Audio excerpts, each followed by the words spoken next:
Has the care worker visa, which is the code 6145, finally come to an end?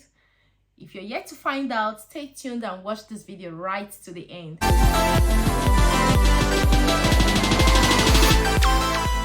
Hey guys, welcome back to my channel. My name is Fadira. If you're joining me for the very first time, I'm so happy to have you all in our beautiful family. For my returning subscribers, thank you so much for always coming back to watch my videos. I really do appreciate. God bless you. If you're new to this channel, I create content on how you can migrate to the UK, jobs with visa sponsorship in the UK, UK immigration updates, live in the UK, scholarships in the UK, like everything you can think about the UK. So if you're someone who is interested in such content, do hit on the subscribe button, turn on the notification bell, so each time I upload a new video, you're definitely going to be the very first person to see that video. So guys, before we dive right into today's video, please do like and share this video with your friends and loved ones. Someone may benefit from it. I've been having a lot of questions regarding the health and care worker visa. Like, if you even go through my videos, you will see a lot of questions in the comment section asking if the health and care worker visa has finally come to an end, or it has been removed from the shortage occupation list, or it is no more eligible for skilled worker visa. So guys, I'm just here to clarify that even as I speak to you, the UK government is still looking for healthcare workers to move to the UK. So to be honest, the people that are actually doing these healthcare jobs are foreigners. So if the UK government, and let's say maybe NHS still needs carers to come to work in the UK, where are they going to recruit from? From overseas, not within the UK. So I've been getting a lot of messages, especially with the recent table that was shared, just as you can see on my screen. Table 3, shortage occupation which are otherwise not eligible for the skilled worker route. This is really confusing. I have actually read it, but I just want to clarify with you that the health and care worker visa, which even if you want to apply for your visa now, you just have to type in health and care worker visa and you will read everything and go down and apply. If it has been taken away from the shortage occupation list, or if it has been removed and is no more eligible for people to apply from overseas, trust me, you won't find it anywhere.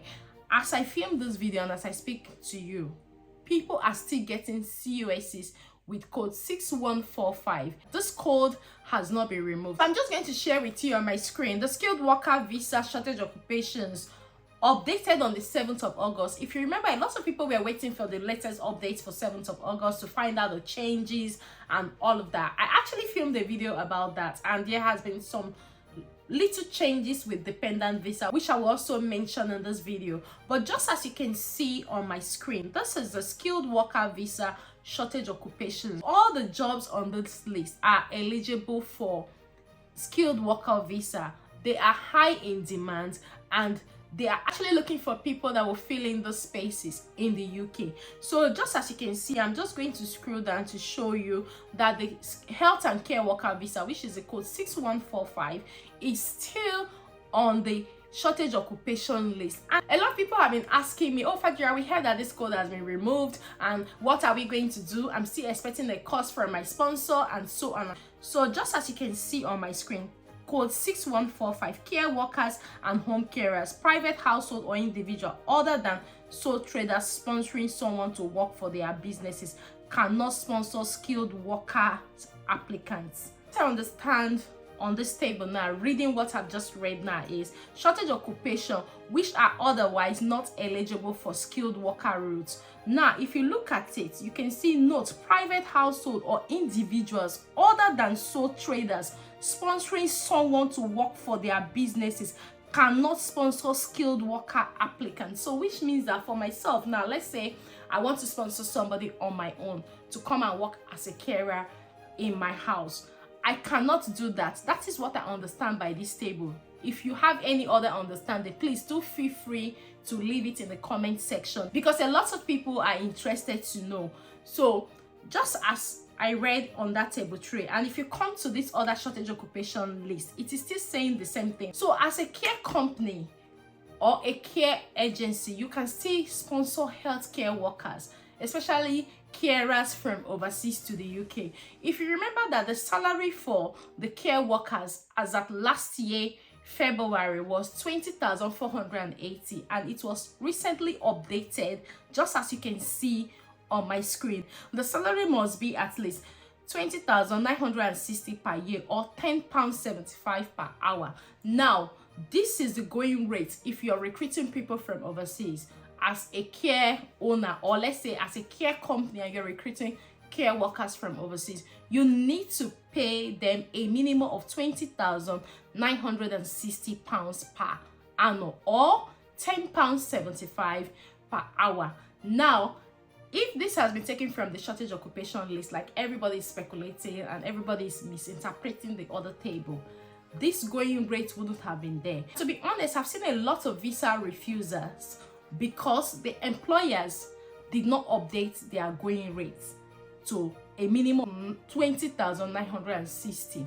I think one of the refuser I saw, but the going rate on her offer letter and the CUS was, I think, 20,700 and something. So the difference of 200 and something pounds made the Home Office refuse this lady her visa. So for everyone who has been panicking and I've been saying, oh, Fajira, code 6145 is no more on the shortage occupation list, guys, I'm leaving this link in the description box below. Please go through it, and when you want to find out as well, try applying for a health and care worker visa. It will pop up and you will start filling your form.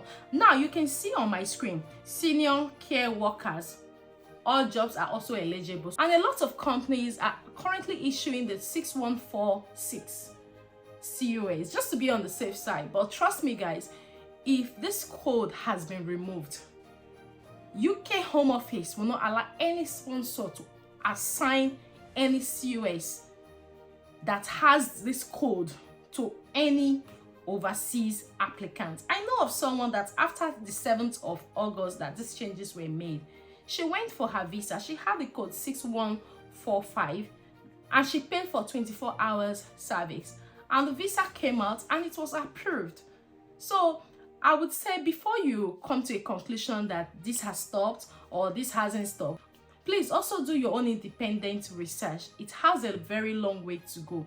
It will definitely help you, because this particular news can cause a lot of panic, especially for those who have been thinking of moving to the UK as care workers, especially this year. So guys, please always verify before you spread it. Have received a lot of messages with that particular information. For everyone who had asked me these questions, shared documents with me, and also left questions in the comment section asking me if the code 6145, which is for care workers, is still eligible for sponsorship. Guys, it is still eligible for visa sponsorship. So I don't know where all this news is coming from. Like I said, most employers are still issuing code 6145. And trust me, if the UK government was going to stop this or had finally taken this off the system, no employer will be able to assign that COS to anybody to go for visa application. They will automatically stop it. Like, you can't even do anything about that particular COS. But employers are still requesting for COSs, which is for code 6145, and the UK Home Office is still allocating them to employers. So if it has been removed, then no employer will have that particular COSs. They will just freeze it and they won't be able to use it. So calm down, don't panic over every news that you have not verified. Like I said, try to apply for health and care worker visa and see if you cannot apply for it. But remember, you need a valid COS for you to proceed. But if this has been taken away from the shortage occupation list or from the skilled worker, like if it has been taken away, there is no way you can successfully apply for it. So for those of you who have been asking me those questions, calm down, do your research. If the code 6145 is giving you headache or is giving you high blood pressure, try the code 6146, which is for senior carers. It's almost the same thing. All you need is more experience for you to be able to get a job as a senior carer in the UK. So please, guys, do like and share this video with your friends and loved ones. A lot of people are panicking that the care worker visa code 6145 has been removed from the skilled worker visa application or whatever. It has not been removed. I earlier said that there are little changes with dependent visa. If you're applying for a dependent visa, in the past they didn't have that section where you have to show proof that you have lived together in the same address for a minimum of 2 years, and you need to show 2 proofs. So that is the main changes which a lot of people are struggling with now, especially for dependent partners. So you need to make sure that you have proof to show that you have lived with your husband or you have lived with your wife for a minimum of 2 years. So that's the major changes on the dependent visa as at the 7th of August 2023. So that is just what it is. And another question I need to address is the deadline for healthcare workers to be able to work in another organization for over 20 hours. And I just need to let you know that the deadline for that is on the 27th of August. So it's almost 27th of August, so you have to be sure of what you're doing. If you're working elsewhere for more than 20 hours, you have to start reducing your hours so you don't run into any problem. But if the government is going to extend it, definitely we will know, and I will also keep you updated if I see that the government has extended it. So guys, we've actually come to the end of this video, and I hope this calms you and also this answers your questions. And please don't stop applying for a job. Don't let anybody deceive you. Keep applying for as much as you can in the UK, and hopefully someday you and your family will go for your own visa application as well. And I'll see you guys in the UK. So until I see you in my next video, guys, do take care and have a lovely day. Bye bye for now, and thank you very much for watching.